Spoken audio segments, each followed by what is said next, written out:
Nouvelle frappe à l'aube dans cet immeuble. Au moins 2 morts et 35 blessés. Nous sommes dans un quartier ouest de Kiev. J'ai l'impression que c'est déjà devenu notre quotidien. Hier, dans le nord de la ville, notre équipe était déployée sur le même type de drame qui a touché un autre immeuble. Les tirs se rapprochant du centre-ville et les sirènes d'alarme se multipliant, le maire impose un couvre-feu et lance un appel. On a besoin du renfort de tous les citoyens de Kiev. De ceux qui ont déjà des armes au sein des forces territoriales, de ceux qui fortifient la ville aussi.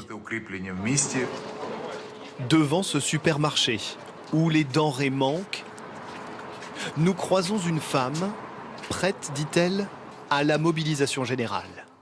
Nos fils sont en train de se battre, alors moi aussi je suis prête à prendre les armes.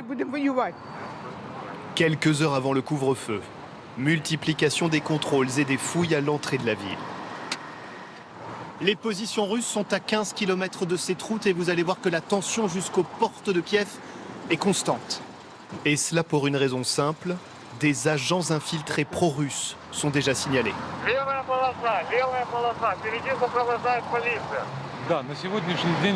Il y a déjà, malheureusement, des groupes de saboteurs qui ont réussi à rentrer dans la ville de Kiev. Il y en a d'autres qui arrivent depuis la forêt et d'autres encore qui passent par la route. En approchant du centre, un convoi militaire ukrainien et toujours plus de checkpoints.